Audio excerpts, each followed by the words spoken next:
This is Democracy Now!, democracynow.org, the Quarantine Report. I'm Amy Goodman. We're broadcasting from New York, the epicenter of the coronavirus pandemic. The United States itself is the worldwide epicenter, with about a third of the world's reported infections and a quarter of the global death toll, even though the U.S. makes up less than 5% of the world's population.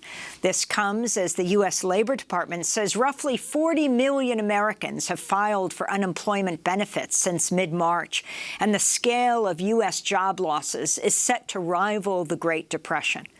Well, for more on the political implications of this unprecedented moment, we're spending the hour with Noam Chomsky, the world-renowned political dissident, linguist, and author, laureate professor in the Department of Linguistics at the University of Arizona, Tucson, professor emeritus at the Massachusetts Institute of Technology, where he taught for more than half a century. His recent books include Global Discontents, Conversations on the Rising Threats to Democracy, Who Rules the World, and Requiem for the American Dream, the 10 Principles of Concentration of Wealth and Power. Noam Chomsky joined us for a conversation in April from his home in Tucson, Arizona, where he's sheltering in place with his wife, Valeria. We spoke on the day that Senator Bernie Sanders announced he was suspending his presidential campaign, making former Vice President Joe Biden the presumptive nominee to face Donald Trump in the November election.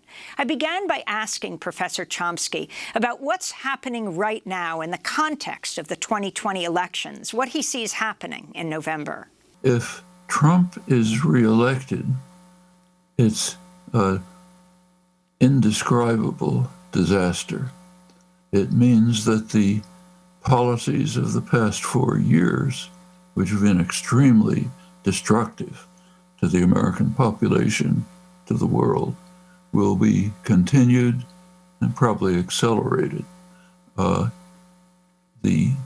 What this is going to mean for health is bad enough. I just mentioned the Lancet figures, it'll get worse. What this means for the environment, or the threat of nuclear war, which no one is talking about, but is extremely serious, is indescribable. Suppose Biden is elected. I would anticipate it would be essentially a continuation of Obama.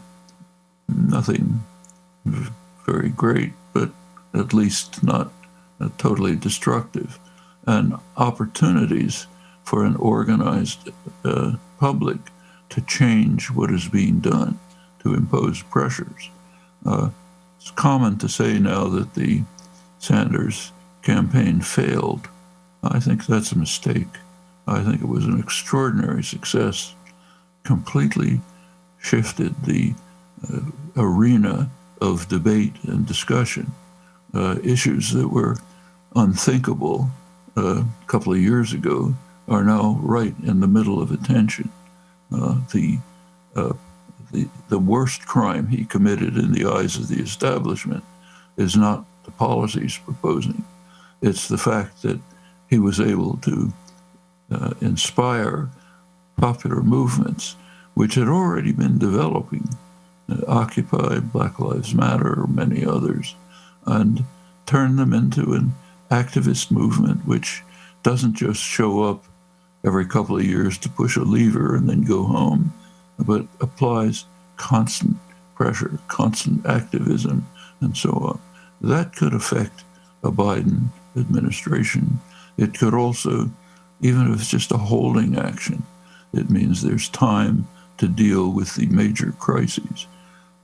Take Medicare for all, or the other major plank in Sanders' program, the free college education.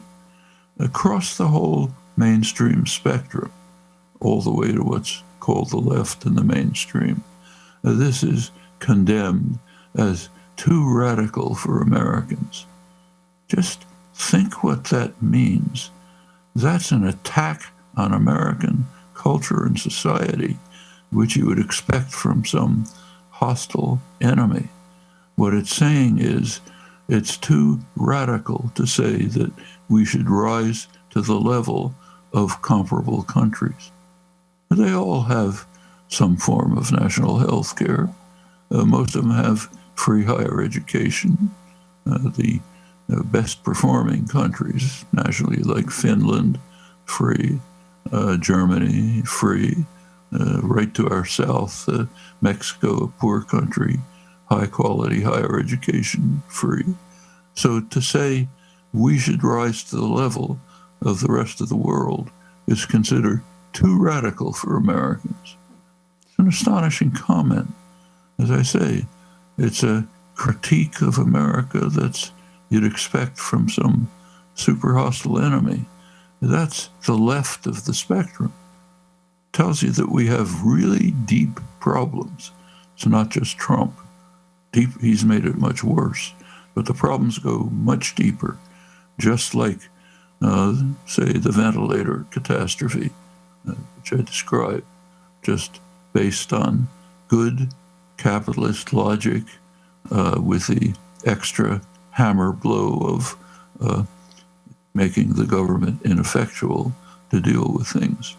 This is much deeper than Trump, and we have to face those facts. Some do. I'm sure you reported, I don't remember, you probably reported the setting of the doomsday clock in January, okay? Yes. Notice what happened.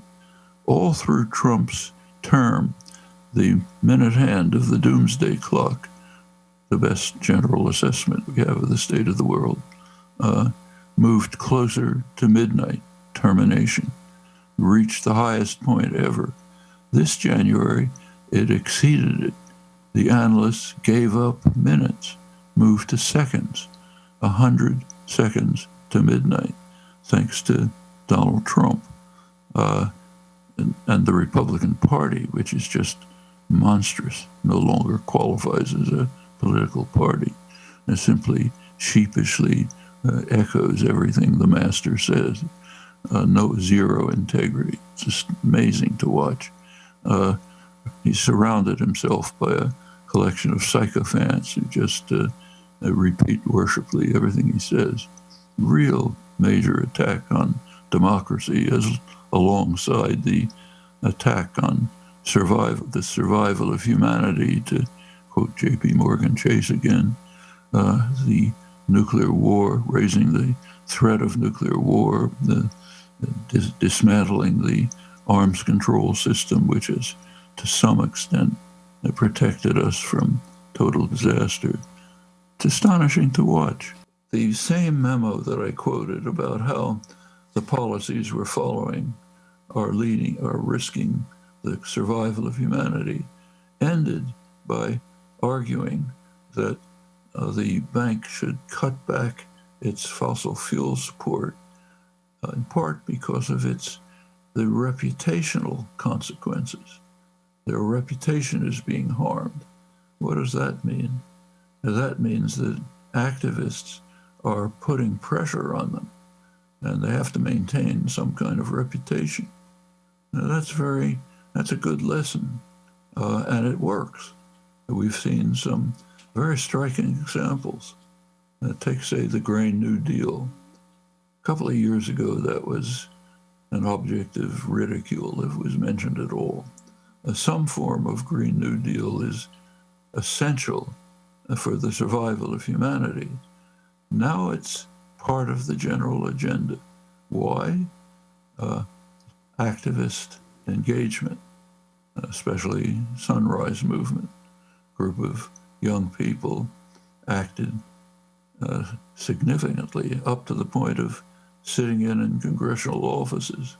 They received support from Alexandria Ocasio-Cortez, other young legislators who came into office as part of the Sanders-inspired popular wave, another great success.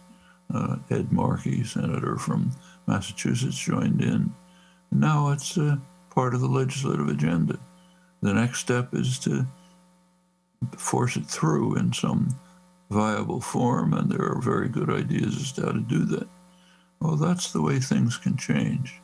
With a Biden presidency, there would be, if not a strongly sympathetic administration, at least one that can be reached, can be pressured.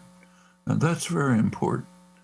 You look over the very good labor historian, I'm sure you know Eric Loomis, who's studied the efforts by working people to institute changes in the society, sometimes for themselves, sometimes for society generally. And he's pointed out, made an interesting point. These efforts succeeded when there was a tolerant or sympathetic administration, not when there wasn't.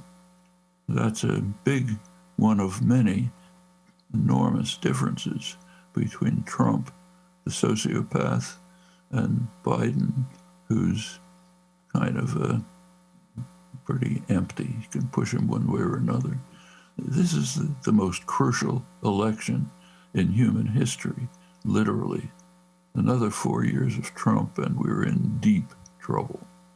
If you can talk about the enormity of this moment and the fact that the United States has become the epicenter of the pandemic in the world, can you hold forth on this? What does this mean, the wealthiest country in the world? Well, the United States is, countries have reacted to this in many ways, some very successfully, some more or less successfully. One is at the bottom of the barrel. That's us. The United States is the only major country that cannot even provide data to the World Health Organization because it's so dysfunctional. There's a background. Part of the background is the scandalous healthcare system, which simply is not ready for anything that out of the normal. It simply doesn't work. And this is exacerbated by the strange collection of gangsters in Washington who have, it's almost as if they systematically took every possible step to make it as bad as possible. Through Trump's term, the last 4 years, he has been systematically cutting back on all of the health-related aspects of the government. Pentagon goes up, building his wall goes up, but anything that might benefit the general population goes down, particularly health. Some of it is almost surreal. So in October, for example, just with very exquisite timing, he canceled completely a USAID project, PREDICT it was called, that was working in third world countries, also in China, to try to detect new viruses that might turn into the anticipated pandemic. And in fact, it was anticipated since, at least since the SARS epidemic in 2003. So we have a kind of combination of factors, some of them specific to the United States. If we want to ensure, or at least hope to avoid new pandemics, which are very likely to come, more serious than this one, in part because of the enormous rising threat of global warming, we have to look at the sources of this one. And it's very important to think them through. So just roughly to go back, pandemics have been predicted by scientists for years. SARS epidemic was quite serious. It was contained, but vaccines there was a beginning of development of vaccines. They never proceeded to the testing phase. It was clear at that time that something more was going to happen, and several epidemics did. But it's not enough to know that. Somebody has to pick up the ball and run with it. Who can do it? Well, the drug companies are the obvious place, but they have no interest in it. they follow good capitalist logic. You look at market signals, and there's no profit to be made in preparing for predicted and anticipated catastrophe. So they weren't interested. At that point, another possibility is the government could step in.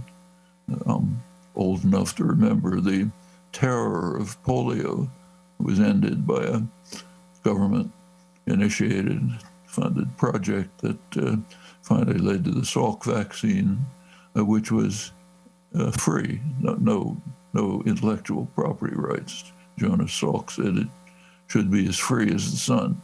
Okay, that ended the polio terror, measles terror, and others. But the government couldn't step in because there's another particular aspect of the modern era, the neoliberal plague. You remember Ronald Reagan's sunny smile and his little maxim about how government is the problem, not the solution. So the government can't enter. There were some efforts, nevertheless, to try to prepare for this. Right now in New York and other places, doctors and nurses are forced to make agonizing decisions about who to kill. Not a nice decision to make, because they simply don't have equipment, and the main lack is ventilators. Huge shortage of ventilators. Well, the Obama administration did make an effort to try to prepare for this, and this kind of dramatically reveals the kind of factors that are leading to catastrophe.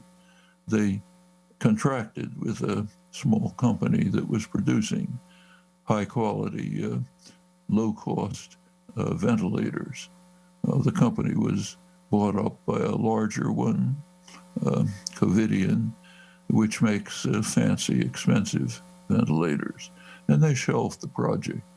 Presumably they didn't want competition with their own costly ones. Shortly after that, they turned to the government and said they wanted the contract ended. The reason was it was not profitable enough, so therefore no ventilators. We have the same thing in hospitals. Hospitals are, under the neoliberal programs, are supposed to be efficient, meaning no spare capacity, just enough beds to get by. And in fact, plenty of people, me included, can testify that even the best hospitals caused great pain and suffering to patients even before this broke out because of this just-on-time efficiency concept that was guiding our privatized for-profit healthcare system. When anything hits out of the normal, it's just tough luck. And this runs across the system. So we have a combination of capitalist logic, which is lethal, but could be controlled, but it can't be controlled under the neoliberal programs, which also say the government can't step in to pick up the ball when the private sector doesn't. On top of that, now this becomes specific to the United States, we have a freak show in Washington, a totally dysfunctional government, which is causing enormous problems. And it's not that nothing was known. A pandemic was anticipated all through Trump's term, even before. His reaction was to cut back preparation for it. Astonishingly, this continued even after the pandemic hit. So on February 10th, when it was already serious, Trump released his budget for the coming year. Take a look at it. The budget continues the defunding of the Center for Disease Control and other government institutions responsible for health, continues to defund them. It increases funding for some things, like fossil fuel production, gives new subsidies to the fossil fuel industries. I mean, it's as if the country is simply, maybe not as if, the country is simply run by sociopaths. And the result, so we cut back on the efforts to deal with the pandemic that's taking shape, and we increase the efforts to destroy the environment, the efforts in which the United States under Trump is in the lead in racing to the abyss. And bear in mind that that's, I don't have to tell you, is a far more serious threat than the coronavirus. This is bad, serious, particularly in the United States, but we'll recover somehow at severe cost. We're not going to recover from the melting of the polar ice sheets, which is leading to a feedback effect, well known, that increases as they melt. There's less reflective surface, more absorption in the dark seas. The warming that's melting them increases. That's just one of the factors that's leading to destruction unless we do something about it. And it's not a secret. Just recently, for example, a couple of weeks ago, there was a very interesting leak, a memo from J.P. Morgan Chase, America's biggest bank, which warned that, in their words, the survival of humanity is at risk if we continue on our present course, which included the funding of fossil fuel industries by the bank itself. Said we're endangering the survival of humanity. Everyone who's got eyes open in the Trump administration is very well aware of this. It's difficult to find words for this. I should say other countries have reacted. First of all, it was not a secret. I mean, it's become convenient now. Trump is desperately seeking some scapegoat that he can blame for his astonishing failures and incompetence. The most recent one is the World Health Organization, China bashing. Somebody else is responsible. But it's simply, the facts are very clear.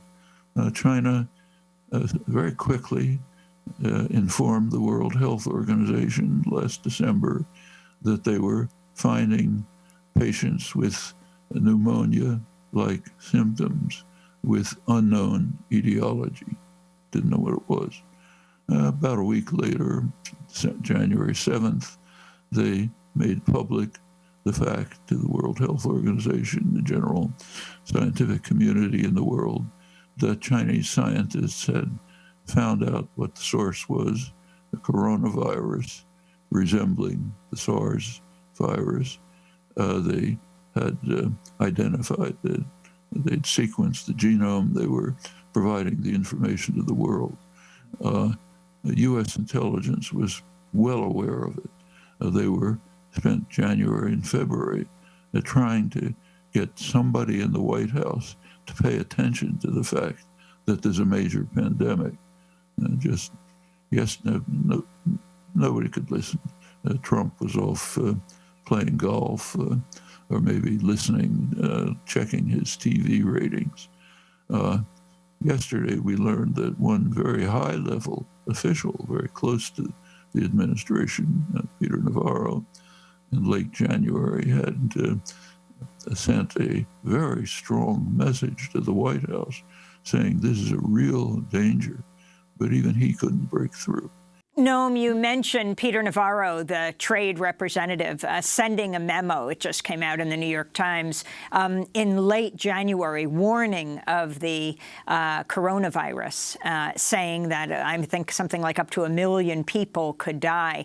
And Trump took from that setting a travel ban on China, but not doing a corollary, which was ensuring that the United States had the proper tests and also had the PPE, the protective personal equipment that doctors, that nurses, that the custodial staff in hospitals needed to stay alive, to treat patients, to help them stay alive. And the intelligence agencies that came out at this time, even before Navarro, they were all warning Trump. If you could go back to even 2 years ago when he disbanded his pandemic unit within the National Security Council, so that when he's at the table in China talking about spending money on bombs or a wall, they're not saying, sir, you also have to look at what's happening here.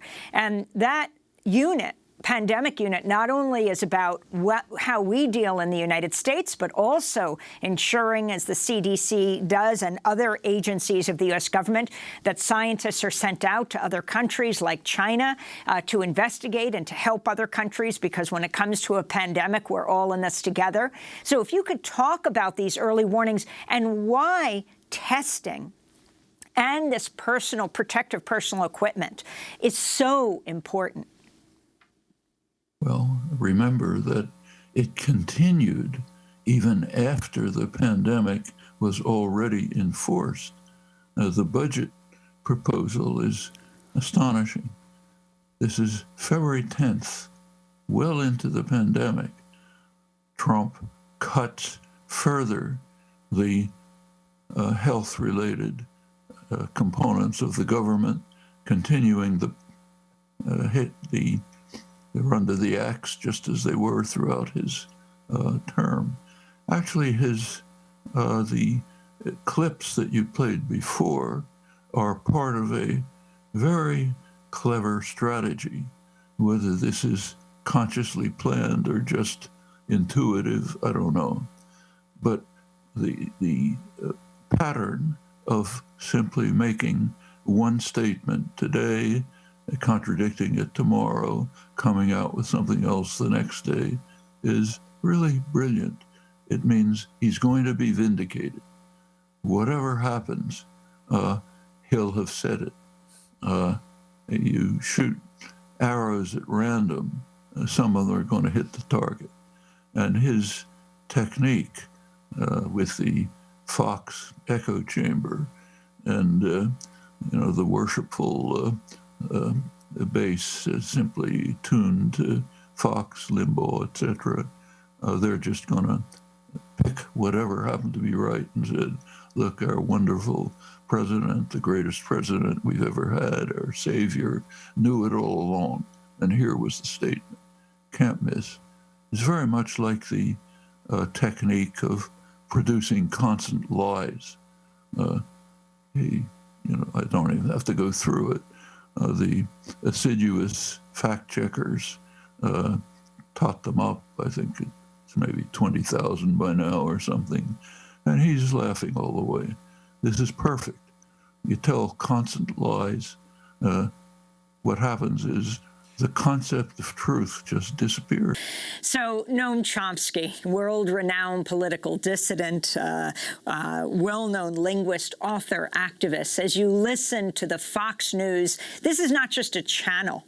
These are the people that President Trump channels. These are perhaps his senior advisors as they continually played this down. Do you hold President Trump responsible? Would you say he has blood on his hands? There's no question. Trump makes some crazy statement, it's then amplified by the Fox News echo chamber. The next day he says the opposite. The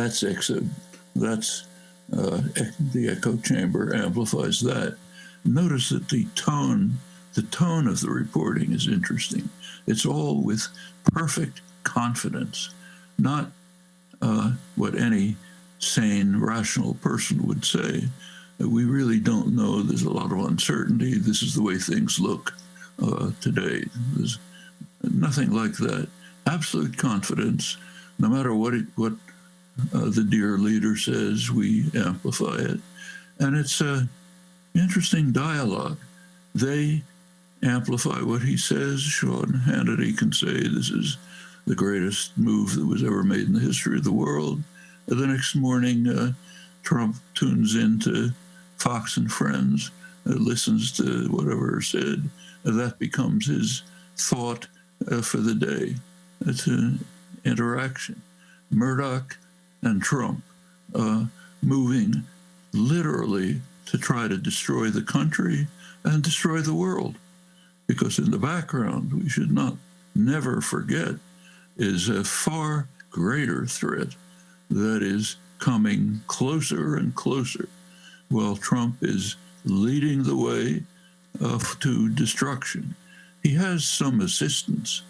So down on the southern part of the hemisphere, there's another madman, Jair Bolsonaro, is trying to vie with Trump to see who can be the worst criminal on the planet. He's telling the Brazilians, it's nothing. It's just a cold. Brazilians don't get viruses. We're immune to them. His health minister and other officials are trying to butt in and say, look, this is really serious. The governors, many of them, fortunately, are ignoring what he says. But Brazil is facing a terrible crisis. It's actually gotten to the point where in the favelas, these miserable slums in Rio, where the government does nothing for the people, others have intervened to try to impose sensible restrictions insofar as it's possible under those miserable conditions. Who? The crime gangs. The crime gangs that torture the population have moved in to try to impose health standards. The indigenous population is facing a virtual genocide, which won't bother Bolsonaro. He doesn't think they should be there anyway. Meanwhile, while all this is going on, scientific papers are coming out warning that in 15 years, the Amazon is going to shift from being a net carbon sink to a net CO2 emitter. That's devastating for Brazil, in fact, for the whole world. So we have the Colossus of the North, as it's called, in the hands of sociopaths who are doing whatever they can to harm the country and the world. And the Colossus of the South, as it's been called, is in its own way doing the same thing. I'm able to follow this pretty closely because my wife, Valeria, is Brazilian and keeps me up to date with the news that's coming out in Brazil, and it's simply shocking to see. Meanwhile, other countries are reacting sensibly. So as soon as the news started coming out from China, and there was plenty of news right away, contrary to what is being claimed, the countries on the Chinese periphery began to react. Taiwan, South Korea, Singapore, quite effectively. Some of them have it basically under control.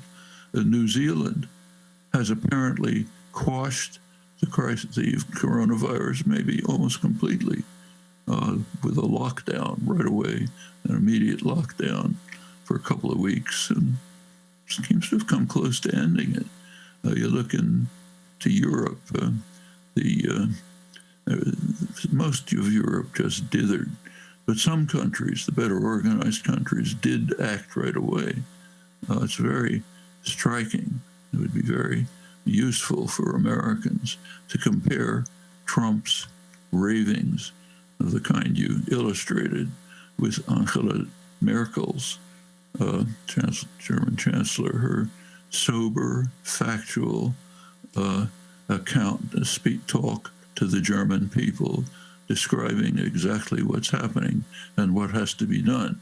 Noam, we only have a minute, but I wanted to ask you, as we speak to you at your home in Tucson, Arizona, where you are sheltering at home, where you are staying at home because we are in the midst of this pandemic to prevent community spread and to protect yourself and your family, what gives you hope? Well, I should say that I'm following a strict regimen because my wife, Valeria, is taking charge, and I follow her orders. So Valeria and I are in isolation. But what gives me hope is the actions that popular groups are taking all over the world, many of them. Some of them there are some things happening that are truly inspiring. Take the doctors and the nurses who are working overtime under extremely dangerous conditions, lacking, especially in the United States, lacking even minimal support, being compelled to make these agonizing decisions about who to kill tomorrow. But they're doing it.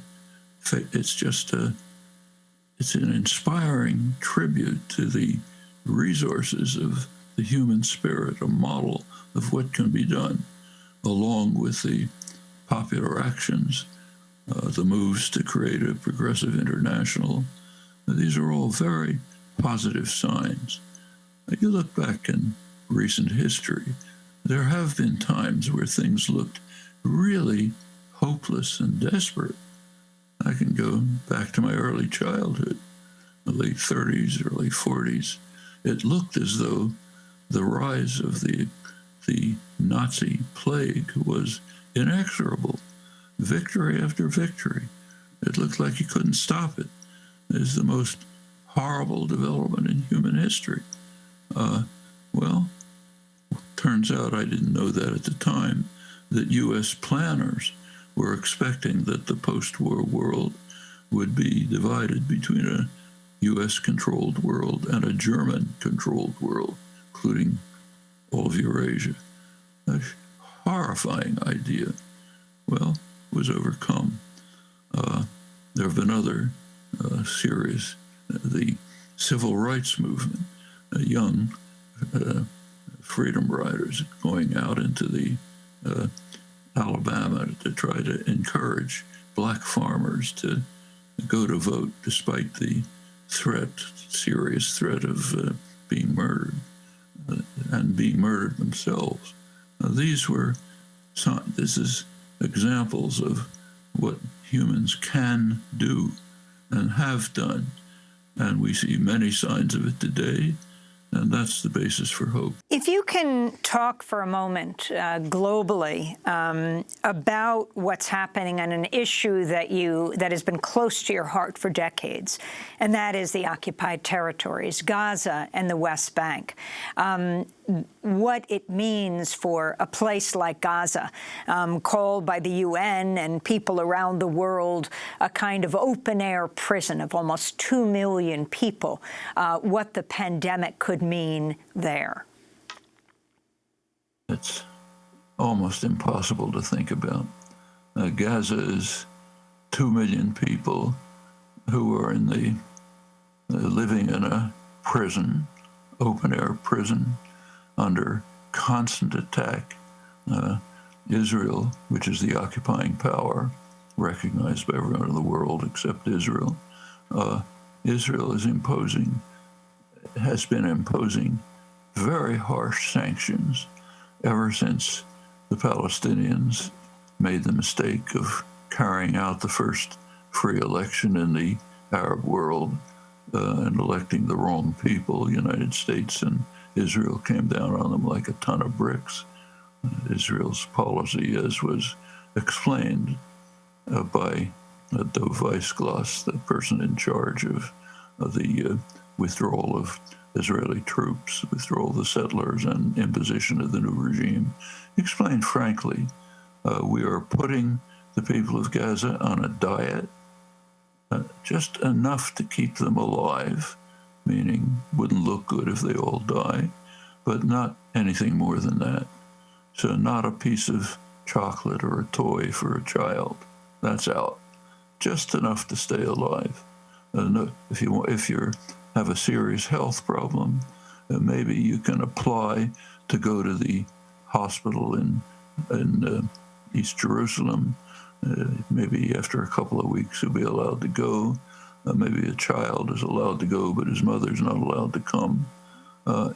when there are now a couple of cases in Gaza, if that extends, it's a total disaster. International institutions have pointed out that by 2020, that's now, Gaza will probably become barely livable. About 95% of the water is totally polluted, place is a disaster. And Trump has made sure that it'll get worse. He withdrew funding from the support systems for Palestinians in Gaza and the West Bank.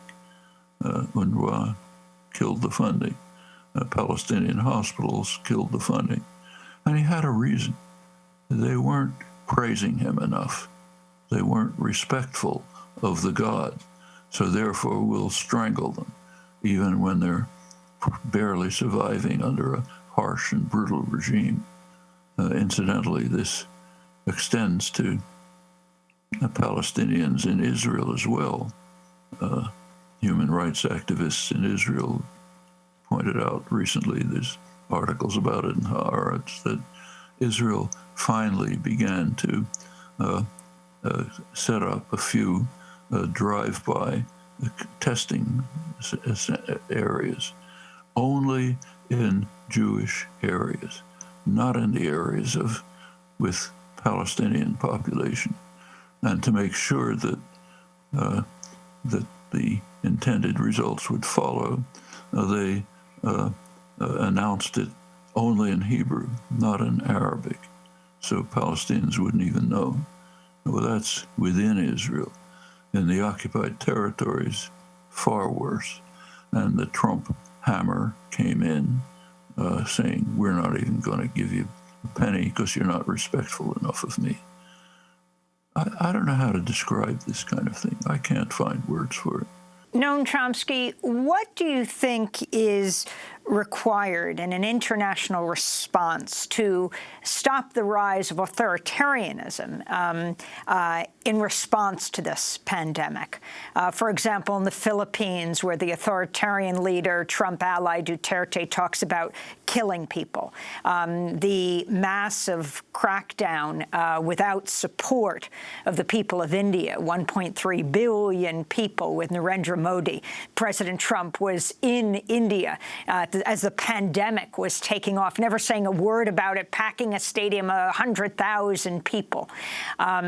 You have Orban in Hungary, who is now ruling by decree. What would it take to turn that around to be a progressive response? Well, actually, what's happening, to the extent that you can find some coherent policy in the madness in the White House, one thing does emerge with considerable clarity, namely an effort to construct an international of the most reactionary states and oppressive states, led by the gangster in the White House. Now, this is taking shape. Can run through it, but since you mentioned India, Modi, who is a Hindu nationalist extremist, is systematically moving to destroy Indian secular democracy and to crush the Muslim population. What's happening in Kashmir is horrifying. It was bad enough before, now getting much worse. Same with the Muslim population, a huge population in India. The current lockdown is almost, you can almost describe it as genocidal. Modi gave, I think, a 4-hour warning saying total lockdown. That's over 1 billion people. Some of them have nowhere to go. People in the informal economy, which is a huge number of people, are just cast out. Go walk back to your village, which may be 1,000 miles away. Die on the roadside. This is a huge catastrophe in the making, right on top of the strong efforts to impose the the ultra-right Hindutva doctrines that are at the core of Modi's thinking and background. What's happening, and quite apart from this, India, in fact, South Asia generally, is going to become unlivable pretty soon if current climate policies persist. Last summer, the temperature in Rajasthan went up to 50 degrees centigrade, and it's increasing. Hundreds of millions of people in India that don't have access to water. It's going to get much worse. Could lead to a nuclear war between the two powers that basically rely on the same water resources, which are declining under global warming, Pakistan and India. I mean, the horror story that's developing is, again, indescribable. You can't find words for it. And some people are cheering about it, like Donald Trump and his friend Bolsonaro in Brazil, a couple of other sociopaths. But how do you counter a reactionary international? By developing a progressive international. And there are steps to that. They don't get much publicity. But I think it's this coming December, there'll be a formal announcement of what has been in process for some time. Yanis Varoufakis, the founder and leading figure in GEM25, the progressive movement in Europe, very important. Varoufakis and Bernie Sanders came out with a declaration calling for a progressive international to combat and we hope overcome the reactionary international based in the White House. Now, if you look at the level of states, this looks like an extremely unequal competition. But states are not the only things that exist. If you look at the level of people, it's not impossible. It's possible to construct a progressive international based on people, ranging from the organized political groups that have been proliferating, that have gotten a huge shot in the arm from the Sanders campaign, ranging from them to self-help, mutual aid, self-help organizations that are arising in communities all over the world, in most impoverished areas of Brazil, for example. And even this astonishing fact that I mentioned, that the murderous crime gangs are taking responsibility for bringing some form of decent protection against the pandemic in the favelas, the miserable slums in Rio. All of this is happening on the popular level.